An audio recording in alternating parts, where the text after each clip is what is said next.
doctor Víctor Manuel Castrillón Luna. Él es profesor investigador actualmente de la Universidad Autónoma del Estado de Morelos.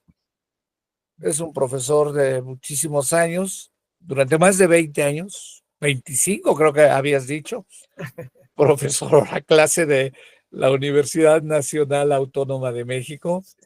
Es tratadista, actualmente podemos decir es el mejor tratadista de derecho mercantil en México. Tiene pues ya más de 14 libros publicados en materia de derecho mercantil, procesal mercantil. Y bueno, pues él forma parte del Sistema Nacional de Investigadores, es nivel 2 y pues además de libros tiene capítulos y artículos que se le han publicado en revistas especializadas. Así que pues solamente me resta expresarle como siempre mi admiración, reconocimiento y agradecimiento de siempre. El doctor Víctor Manuel Castrillón Luna este día va a tratar el tema el divorcio en el nuevo Código Nacional de Procedimientos Civiles y Familiares. Adelante, doctor Víctor Manuel Castrillón Luna. Muchísimas gracias, doctor Rafael Sánchez Vázquez. Un saludo para todos los académicos y demás que están conectados. Un abrazo. Siempre muy agradecido contigo, Rafa, por tu amistad, por el apoyo que durante tantos años pues me has brindado. Ha sido gracias a la invitación del doctor Sánchez Vázquez que yo pude participar por más de 20 años en la Facultad de Derecho y Ciencias Sociales de la Benemérita Universidad Autónoma de Puebla, que es una gran institución, y pues una amistad entrañable que nos conjuga y que yo, bueno, pues atesoro muchísimo. El día de hoy, pues sí, me gustaría tratar este tema porque la expedición del nuevo Código Nacional de Procedimientos Civiles y Familiares, pues marcó un cambio de rumbo completo en toda la parte que tiene que ver con el conocimiento del derecho procesal. No es la idea, ni el tiempo existiría, hablar de las nuevas tendencias de este código. Ya sabemos que viene con una gran cantidad de aspectos novedosos, conocimiento de las tecnologías, pues prácticamente todos los juicios se vuelven orales, etcétera. Pero yo me quisiera ocupar básicamente de la manera como el procedimiento de divorcio ha sido contemplado. Para poder ubicarnos en esta dimensión, yo quisiera, bueno, pues solamente recordar que durante muchos años en México y sobre todo a partir de la expedición del Código Procesal Civil para entonces Distrito y Territorios Federales, en el año de 1932, pues se reconocía la tramitación del divorcio, bueno, dos divorcios, uno el divorcio por mutuo consentimiento o también conocido como voluntario, lo mismo que el divorcio necesario. Existió también y se ha mantenido lo que se conoce como el divorcio voluntario administrativo, que se tramita ante la presencia de un oficial del registro civil cuando no existe propiamente una controversia. Ha pasado más de un año desde que los cónyuges, bueno, pues se vincularon en el matrimonio, la mujer no se encuentra embarazada, se ha disuelto la sociedad conyugal si bajo ese régimen se casaron, y bueno, pues con una tramitación muy simple, el registro civil pues puede dar curso a la disolución del vínculo. Estoy en este antecedente. El divorcio por mutuo consentimiento, también conocido como divorcio voluntario, pues también ha sido procedente en nuestro país a raíz de el concierto de ambas partes, es decir, tanto el hombre como la mujer. Bueno, hoy día ya sabemos que puede haber matrimonios de otra índole, pero no lo voy a tocar. Pero sí, bueno, lo común, sobre todo en ese tiempo, es un vínculo de pareja entre un hombre y una mujer. Cuando los dos desean divorciarse, estamos en este escenario previo a la expedición del vigente código, desean divorciarse y bueno, se han puesto de acuerdo en la parte que tiene que ver con la disolución de la sociedad conyugal, la parte que tiene que ver con la manutención y la custodia de los menores, días de visita, garantía de la pensión alimenticia, etcétera, etcétera. En un primer momento el código exigía la presencia de 2 juntas de avenencia, transcurridas las cuales, ante la ratificación que se hiciera de esta petición de querer divorciarse, el juez decretaba la disolución del vínculo. Y bueno, el otro divorcio que también es conocido de todos y que durante mucho tiempo estuvo en vigor, es el divorcio necesario, y bueno, pues era procedente cuando pues uno de los cónyuges deseaba disolver el vínculo, pero el otro no. Y entonces, al no existir la posibilidad de un acuerdo mutuo, el único camino era el divorcio necesario, pero en ocasiones no existía propiamente una causal. El artículo 267, lo tengo muy presente, del Código Civil para la Ciudad de México, entonces Distrito Federal, pues contemplaba, si no mal recuerdo, 17 o 18 causales, y para poder alcanzar la disolución del vínculo era necesario pues que se demostrara alguna de las causales, cuando menos, lo cual en ocasiones era sumamente difícil porque no siempre se existía, digamos, alguna causal. A veces solamente era la voluntad de una de las partes de querer divorciarse, pero la otra no, y entonces se tramitaba el juicio. Si no se acreditaba la causal, pues se mantenía el vínculo, pero con un deterioro mucho mayor para el entorno familiar. Con la evolución que esto vino teniendo, ya sea el año 2008, se estableció en la Ciudad de México lo que se conoce como el divorcio incausado, que posteriormente empezó a tener eco en todos los códigos, algunos civiles, otros familiares, según la normatividad pertinente en cada estado de la República. Pero quiero comentar un antecedente previo a esta situación, y es el siguiente. En el caso del divorcio necesario, ocurrió un evento en el estado justamente de Morelos, en donde una señora pues demandó el divorcio necesario, ya no deseaba mantener el vínculo, pero no acreditó la causal de divorcio. Entonces, la sentencia pues fue absolutoria. Entonces interpuso el recurso de apelación, se ratificó la sentencia porque no se demostró la causal como tal, y lo mismo en el amparo. El caso está en que este aspecto se llevó a la Corte Interamericana de Derechos Humanos, y ahí se estableció un criterio en el sentido de que basta la sola petición, o debe bastar la sola petición de uno de los cónyuges para divorciarse, y que el tribunal proceda a conceder la disolución del vínculo, porque ella alegaba que se violaban su derecho a la libre determinación en la medida en que ya no deseaba estar casada con esta persona y sin embargo tenía que mantener ese vínculo. Con motivo de la implementación de las reformas constitucionales a partir del 2011 y la incorporación que se hizo de las convenciones internacionales en materia de derechos humanos, etcétera, y ese control de convencionalidad que empezó a operar en México, resulta ser que esta decisión de la Corte Interamericana de Derechos Humanos fue acogida por la Suprema Corte de Justicia en México, y entonces se estableció ese criterio, que basta que una de las personas desee, uno de los cónyuges desee la disolución del vínculo para que el juez la conceda sin mayor trámite.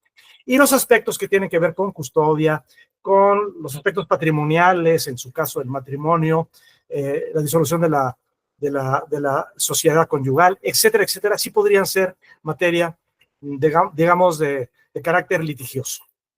El hecho está en que este criterio de la Corte perduró, no obstante que todavía muchas de las legislaciones en las diferentes entidades legislativas o entidades de la República mantenían el divorcio necesario. Prácticamente la Suprema Corte lo que hizo fue derogar la tramitación del divorcio necesario, y de esa manera prácticamente todos los estados paulatinamente fueron adoptando el mismo criterio que ya tenía la Ciudad de México, y era en la medida en que uno solo de los cónyuges solicite el divorcio, debe ser concedido, y lo demás sí puede ser materia de litigio. ¿Cuál es la preocupación hoy día y de qué manera transitó esto? Ustedes saben que en el año 2000, bueno, recientemente, hace años, en el año 2013, perdón, el año 2023, el año pasado, se expedició el Código Nacional de Procedimientos Civiles y Familiares. La problemática que esto nos presenta es que en el Código Nacional de Procedimientos Civiles y Familiares resulta ser que lo único que se trata, bueno, se reitera la posibilidad del divorcio voluntario administrativo que puede hacerse ahora también ante notario público, y ahora se tramita un divorcio que tiene una gran equivalencia de lo que en su tiempo fue el divorcio por mutuo consentimiento o voluntario. Este divorcio al que me estoy refiriendo, que sí tiene una regulación vigente en este nuevo código que se ha expedido, se conoce como divorcio bilateral. No es el caso hablar mucho de él porque es equivalente a lo que en su tiempo fue el divorcio por mutuo consentimiento y que requiere, bueno, de la voluntad de ambos cónyuges, la concurrencia a una sola audiencia y que se conceda la disolución del vínculo, donde también puede intervenir un notario público. La preocupación ahora es extrema porque ya no existe, es decir, el nuevo código no mantuvo la tendencia, y esto me parece que es un error grave, que ya se había venido observando a partir del criterio emitido por la Corte Interamericana de Derechos Humanos, en el sentido de poder dar curso a la tramitación del divorcio incausado. Muchos códigos civiles, por supuesto el Código Civil de la Ciudad de México lo contempla, este código incausado, y seguramente muchos de las entidades federativas. Sin embargo, bueno, pues en la medida en que todos estos, digamos, la legislación de las entidades también tenían la posibilidad de la tramitación del divorcio incausado, porque paulatinamente fueron adecuando su legislación a este criterio, pues resulta ser que ni el del Distrito Federal, ni el de las entidades federativas, me refiero a los códigos procesales, pues van a tener ya posibilidad alguna de vigencia, porque sabemos que a más tardar en 2027 se tiene que entrar en vigor el nuevo Código Nacional de Procedimientos Civiles y Familiares, y todos los códigos procesales, civiles y familiares, quedarán abrogados. De hecho, ya en la Ciudad de México se emitió el primer decreto para que parcialmente se empiece a partir de diciembre a iniciar la tramitación de algunos de los procedimientos conforme al nuevo código. ¿Cuál es la preocupación? Y con eso querría yo cerrar esta intervención, pues que el Código Nacional de Procedimientos Civiles y Familiares no contempla al divorcio incausado. Pero sí tenemos la circunstancia de que los códigos civiles sí lo mantienen. Entonces es un problema real, porque si las partes están de acuerdo una vez que entre en vigor este código, si las partes están de acuerdo en divorciarse, bueno, pues manejan un divorcio bilateral, incluso hasta ante el notario. Pero si alguno de ellos no lo desea, pues ni siquiera puede acudir ya a un divorcio necesario, porque no existe ya, y porque tampoco existen causales en los códigos que pudieran dar pie a la disolución del vínculo por este mecanismo o por esta vía. Entonces estamos ahora peor que cuando el divorcio necesario, porque el divorcio necesario podía haber sido muy criticado porque era complicado a veces probar la causal, etcétera. Pero bueno, cuando menos se tenía un camino. Hoy día, el Código Nacional de Procedimientos Civiles y Familiares no contempla el divorcio incausado. Solamente contempla el divorcio llamado bilateral, que como digo, es similar con una sola audiencia al divorcio por mutuo consentimiento, y por supuesto el voluntario administrativo. Los códigos civiles sí lo mantienen. Entonces, ¿qué hacer ante una problemática de esta naturaleza? Pues yo esperaría que antes de que entre en vigor en su totalidad en la República, pues pudiera el Congreso de la Unión hacer algún tipo de modificación. Ya ha ocurrido esto, para que lo incorporen, me refiero al divorcio incausado.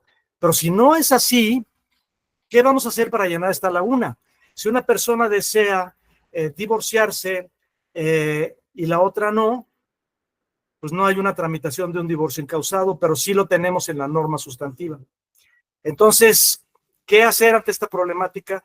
¿Qué podemos hacer como abogados? Yo creo que algo tenemos que hacer, porque si la parte intenta el juicio, pues el juez tiene que dar curso a la petición, porque si no sería denegación de justicia. Ya sabemos que el 14 constitucional dice que los juicios del orden civil, las sentencias serán conforme a la letra de la ley y su interpretación jurídica. Aquí tenemos una interpretación jurídica de códigos que ya no van a estar en vigor, pero que daban la posibilidad de alcanzar la disolución del vínculo con la sola petición de una de las partes. Y por otro lado, pues tenemos a la norma sustantiva, que son el Código Civil, por lo menos el de la Ciudad de México, que sí lo contempla. Es decir, tenemos la norma sustantiva, pero la norma objetiva ya no tiene equivalencia para poder dar curso a un procedimiento. No podemos dejar de hacer algo. Si el legislador no resuelve esta situación, algo tendríamos que hacer. Si ustedes no me lo preguntan y probablemente no estén algunos de acuerdo en qué hacer, yo como abogado lo que haría en un caso como este es tramitar el divorcio encausado con base en los criterios establecidos por la Suprema Corte de Justicia, que si bien se puede decir que ya no serían aplicables porque eran otros los códigos procesales, pero lo cierto es que lo que no cambió fue el código civil, y el Código Civil o los códigos civiles en toda la República seguramente lo mantienen. Yo lo que haría es tramitar el divorcio incausado, no obstante no existir regulado en la nueva norma adjetiva, y bueno, pues solicitar que se decrete la disolución del vínculo, exhibir el convenio que contempla el Código Civil y pedir la disolución del vínculo. Como no hay una tramitación, quizá un poco de manera audaz, yo invocaría la posibilidad de lo que tradicionalmente ha contemplado y que reitera el nuevo Código Nacional de Procedimientos Civiles y Familiares, de que al no existir un procedimiento determinado en la norma jurídica, se podría seguir conforme las reglas del juicio ordinario civil, porque lo que no podemos hacer es simplemente no hacer nada. Entonces yo quería pues poner en la mesa, aprovechando la oportunidad que hoy me brinda mi gran amigo el doctor Sánchez Vázquez, pues de comentar con todos ustedes esta problemática que seguramente muchos habrán ya notado. Y bueno, pues esa es la circunstancia del tema que me ha tocado tratar. Muchísimas gracias. No se escucha, Rafael, yo creo que tu micrófono. Muchísimas gracias, mi querido amigo doctor Víctor Manuel Castrillón y Luna. Como siempre, mi admiración, respeto y agradecimiento, y un fuerte abrazo.